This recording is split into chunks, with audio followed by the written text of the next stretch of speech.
Hello students. बेटा आज जो टॉपिक हम पढ़ने वाले हैं वो सेपरेशन ऑफ मिक्सचर पढ़ने वाले हैं। Separation of mixture. Last classes में हमने पढ़ा है कि हम सॉलिड सॉलिड को कैसे सेपरेट आउट करते हैं, सॉलिड और लिक्विड को कैसे सेपरेट आउट करते हैं। सॉलिड और लिक्विड का ही हमें नेक्स्ट कंटिन्यू भी करना है। सॉलिड और लिक्विड हमने लास्ट क्लास में पढ़ा था, सॉलिड और लिक्विड, जहां पर सॉलिड जो है लिक्विड में डिजोल्व नहीं होता, उस मिक्सचर को हम कैसे सेपरेट आउट करते हैं। लेकिन आज की क्लास में जो हम पढ़ने वाले हैं, the mixture of solid and liquid in which solid completely dissolve in liquid, यानी लिक्विड में सॉलिड कंप्लीटली डिजोल्व हो जाता है। For example water and salt ले लीजिए या फिर वाटर एंड शुगर ले लीजिए। इन दोनों का मिक्सचर को हम सॉल्यूशन बोलते हैं, जहां पर वो होमोजेनस सॉल्यूशन बनाते हैं। तो इसमें बेटा जो हमारी पहली जो प्रोसेस होगी वो होगी इवेपोरेशन। क्या होगी? इवेपोरेशन। इवेपोरेशन क्या होता है? Evaporation is the process in which any liquid convert into gas below it's boiling point, यानी कोई भी लिक्विड अपने किसी भी गैस के बॉइलिंग पॉइंट अपने कोई भी लिक्विड अपने बॉइलिंग पॉइंट से पहले गैसेस स्टेट में आ जाता है, उसे हम इवेपोरेशन बोलते हैं। इवेपोरेशन हमने फर्स्ट चैप्टर में भी पढ़ा था। तो एक्चुअल में क्या आता है कि हम क्या करते हैं, कंटेनर में सॉल्यूशन होता है जिसमें सॉल्ट एंड सॉल्यूशन होता है। अब हमें से इवेपोरेट करना है। इवेपोरेट करने के लिए हमारे पास लैब में एक चीज होती है, एक एपरेटस होता है, वाटर बाथ। वाटर बाथ में अंदर की तरफ हम पानी भर लेते हैं और उसे ऊपर से क्लोज करके उसमें वॉच ग्लास रख देते हैं। This is a watch glass. ये कांच का होता है, जैसे कि नाम से ही पता चल रहा है। वाटर बाथ किसी मेटल का होता है। ठीक है भाई। अब जो वॉच ग्लास है आपका, उसमें हम थोड़ा सा सॉल्यूशन डालते हैं, धीरे धीरे डालते हैं, सॉल्यूशन डालते हैं। और उसके बाद सॉल्यूशन डालने के बाद वॉच ग्लास एपरेटस तैयार करने के बाद हम इसे स्टैंड पर रखकर हीट करते हैं। हीट करेंगे तो क्या होगा बेटा? वाटर हीट होगा, इवेपोरेट होगा, सॉरी बॉयल होगा। बॉयल होने के बाद ये वॉच ग्लास पर जाएगा। वॉच ग्लास पर जाने के बाद वो अपनी हीट वॉच ग्लास को देता है। उस हीट से जो इस वॉच ग्लास में सॉल्यूशन होगा, उसमें जो प्रेजेंट लिक्विड होगा वो इवेपोरेट हो जाएगा। और in the end of process evaporate होगा और सॉलिड जो आपका सब्सटेंस आ जाए, चाहे वो शुगर हो चाहे वो सॉल्ट हो, दोनों के दोनों सॉलिड आउट हो जाएंगे। अब in the end of process जो वाच ग्लास होगा उसमें सॉलिड सब्सटेंस बचेगा। क्या बचेंगे? सॉलिड सब्सटेंस बचेंगे। तो इवेपोरेशन इज द प्रोसेस जहां पर आप ये करते हो। इससे अलग अगर आप कोई ऐसा प्रोसेस करने वाले हो, इससे अलग अगर आप ऐसा कोई प्रोसेस करने वाले हो बेटा, उस वो प्रोसेस है आपका डिस्टिलेशन। क्या? डिस्टिलेशन। ये भी सेम प्रोसेस है बेटा, लेकिन इवेपोरेशन और डिस्टिलेशन में क्या डिफरेंस है, ये चीज है। इवेपोरेशन में जो लिक्विड गैसेस स्टेट में गया है उसे हमने कलेक्ट नहीं किया, उसे हमने एटमॉस्फेयर में ऐसे ही जाने दिया। हमें जो सिर्फ सॉलिड निकालना था, हमने सॉलिड निकाल लिया और वाटर था।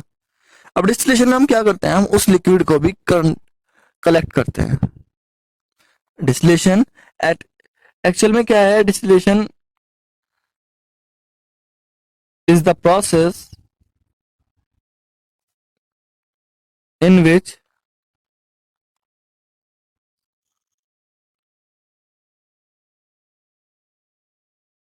evaporation take place followed by condensation। आई बात समझ में? यानी यहां पर डिस्टिलेशन एक्चुअल में क्या है? डिस्टिलेशन एक ऐसा प्रोसेस है जहां पर आपको दो प्रोसेस पैरेलल करने होते हैं, साइमल्टेनियसली करने होते हैं, एक साथ करने होते हैं। पहले आप उसे इवेपोरेट करोगे, फिर उसे कंडेंस करोगे। समझ में आ रही बात? तो फिल्ट्रेशन डिस्टिलेशन उसे बोलते हैं। अब आपके पास डिस्टिलेशन एक्चुअल में डिस्टिलेशन आप बेटा दो लिक्विड्स का भी कर सकते हो और लिक्विड सॉलिड का भी कर सकते हो। सो ये इसका तो करना ही है। अगर आपको लिक्विड भी कलेक्ट करना है तो आप ये प्रोसेस करोगे। और अगर आपको दो लिक्विड्स अलग अलग करने हैं और दोनों लिक्विड्स अलग अलग शो करने हैं तो भी होगा। यानी डिस्टिलेशन मैं लिख सकता हूं, it is use for separation of solid liquid mixture as well as liquid mixture. यानी कंडीशन दोनों में क्या होगी, दोनों में कंडीशन यही होगी कि वे दोनों कंप्लीटली डिसॉल्व होने होंगे। क्या होंगे, कंप्लीटली डिसॉल्व होंगे। दोनों में कंडीशन यही है कि, लिख देता हूं मैं, in which they are completely mix together. Okay, ये चीज आपको ध्यान रखनी है। अब क्या होता है, आप जब डिस्टिलेशन करते हो, तो मैं वाटर बाथ बना रहा हूं, वाटर बाथ के ऊपर मैंने वॉच ग्लास रखा। ओके,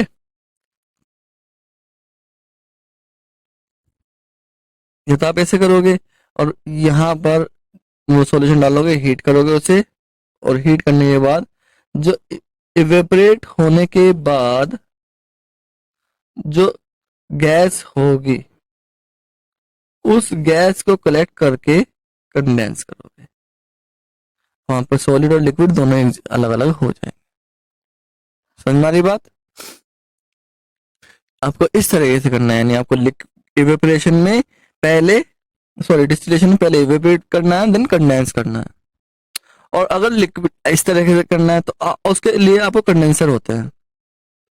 डिस्टिलेशन प्रोसेस कराने के लिए आपके पास अलग से apparatus होते हैं। अगर हम बात करते हैं, फॉर एग्जांपल मैं अगर हूं, इसमें हमारे पास एक राउंड बॉटम फ्लास्क होता है बेटा। ये राउंड बॉटम फ्लास्क होता है। राउंड बॉटम फ्लास्क में आप सॉल्यूशन डाल देते हो, चाहे वो लिक्विड लिक्विड का हो, चाहे वो सॉलिड लिक्विड का हो, और उसके ऊपर कंडेंसर लगा देते हो। यहाँ पर कंडेंसर लगे होते हैं। कंडेंसर अलग अलग होते हैं, आपकी बुक्स में अलग अलग दिए गए होंगे, देख लेना। मैं यहाँ पर एयर कंडेंसर लगा रहा हूँ। ओके,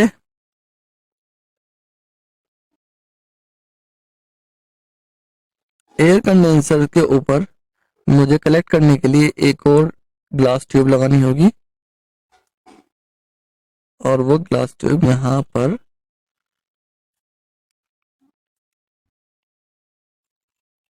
दूसरे कंटेनर में जाके लगेगी। ओके, जब आप से हीट करते हो तो जो लिक्विड इवेपोरेट होगा वो धीरे धीरे यहाँ जाएगा, और यहाँ पर जाने के बाद वो इन ग्लास की वॉल से टकराकर अपनी हीट खो देगा, और टेम्परेचर जैसे ही डाउन होगा वो लिक्विड में कन्वर्ट हो जाएगा, और लिक्विड फॉर्म में वो यहाँ पर आ जाएगा। तो आपका एक लिक्विड यहाँ बचेगा और एक लिक्विड यहाँ बचेगा, या फिर सॉलिड यहाँ बचेगा, लिक्विड यहाँ बचेगा। समझ में आ रही बात? सॉलिड यहाँ बचेगा, लिक्विड यहाँ बचेगा। तो ये आपका एयर कंडेंसर होता है। तो उसमें आप कंडेंसर का यूज करते हो। मैं अभी 1 मिनट देख लेता हूँ आपकी बुक में। आपकी बुक में वाटर कंडेंसर दिया हुआ है बेटा, तो वाटर कंडेंसर देख लेना कि वाटर कंडेंसर कैसे होता है। क्लियर है? तो डिस्टिलेशन एंड फ्रैक्शनल डिस्टिलेशन, अगर नेक्स्ट टॉपिक की बात करते हैं तो नेक्स्ट टॉपिक क्या है आपका? Fractional distillation. ये ओनली फॉर लिक्विड्स यूज होता है बेटा। Fractional distillation only for liquids, ये ओनली फॉर लिक्विड्स यूज होता है। यहाँ पर और डिस्टिलेशन में फर्क क्या होता है?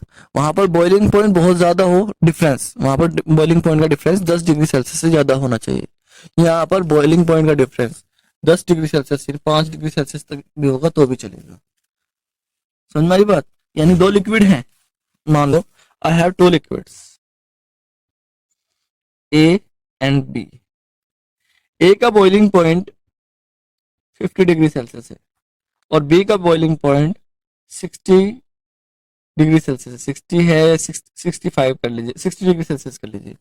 तो मैं जब इसे सेपरेट आउट कराऊंगा, जब मैं इसे सेपरेट कराऊंगा, तो बेटा मुझे कौन सा प्रोसेस लगाना है, ये चीज मेन होती है। मैंने आपको पहले भी बताया था कि हम टेक्निक्स बहुत सारी पढ़ रहे हैं, लेकिन टेक्निक पर इतनी सारी पढ़ क्यों रहे हैं? क्योंकि सही जगह पर हमें सही टेक्निक का यूज करना होता है। तो सेपरेट करना है तो इसमें 10 डिग्री सेल्सियस का डिफरेंस है, तो मैं इसे सिंपल डिस्टिलेशन करा सकता हूँ, यानी जो लास्ट प्रोसेस हमने पढ़ा है वो। लेकिन अगर मैं कहूं कि ए और बी दो सॉलिड हैं, दो लिक्विड्स हैं, और इसका बॉइलिंग पॉइंट जो है 50 डिग्री सेल्सियस है और इसका बॉइलिंग पॉइंट 55 डिग्री सेल्सियस है, अब मैं इसे सेपरेट नहीं कर सकता बाय डिस्टिलेशन, क्योंकि वहां पर टेम्परेचर कंट्रोल नहीं है। तो मुझे इसका फ्रैक्शनल डिस्टिलेशन कराना होगा। क्या कराना होगा? मुझे इसे सेपरेट करने के लिए फ्रैक्शनल डिस्टिलेशन कराना होगा। समझ में आ रही है कि डिस्टिलेशन और फ्रैक्शनल डिस्टिलेशन कहाँ यूज होना है? फ्रैक्शनल डिस्टिलेशन बस इन दोनों में डिफरेंस कुछ नहीं होता, इन दोनों में एपरेटस का डिफरेंस होता है। किसका डिफरेंस होता है बेटा? एपरेटस का डिफरेंस होता है कि एपरेटस कौन सा होता है, कौन सा नहीं होता है। वहां पर मैंने सिंपल एयर कंडेंसर लिया है, यहां पर हम कंडेंसर लेंगे तो वहां पर आपका वाटर कंडेंसर लेंगे। कौन सा लेंगे? Water condenser, by using water condenser. देखो, आपका जो राउंड बॉटम फ्लास्क होता है बेटा, वो एक मिनट, एपरेटस का नाम क्या है उसका? वो एक कॉर्क के थ्रू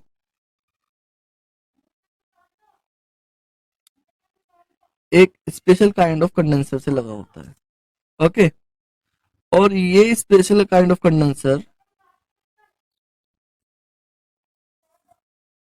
वाटर कंडेंसर से जुड़ा होता है, इस तरीके से, जिसके एक एंड से वाटर इन होगा, दूसरे एंड से वाटर आउट होगा। लिख देता हूं वाटर इन, यहां से वाटर आउट। ओके, और लिक्विड जो है वो इस तरीके से जाएगा, सॉरी गैस, और इन द एंड वो यहाँ पर दूसरे कंटेनर में, लिक्विड में, रिसीवर में कलेक्ट कर लिया जाएगा। तो यहाँ पर स्पेशल काइंड ऑफ कंडेंसर होता है थर्मामीटर। हम टेम्परेचर को डिफरेंस रखते हैं, टेम्परेचर को मेंटेन रखते हैं। पहली बात, हमें यहाँ टेम्परेचर मेंटेन करना होता है, फिर डिस्टिलेशन में टेम्परेचर को मेंटेन नहीं करना होता है, यहाँ पर हमें टेम्परेचर को मेंटेन भी करना होता है, क्योंकि यहाँ पर बॉइलिंग पॉइंट का डिफरेंस बहुत कम है। समझ में आ रही है ये बात? चलिए भाई, आज के लिए इतना, बाकी नेक्स्ट क्लास में। Thank you.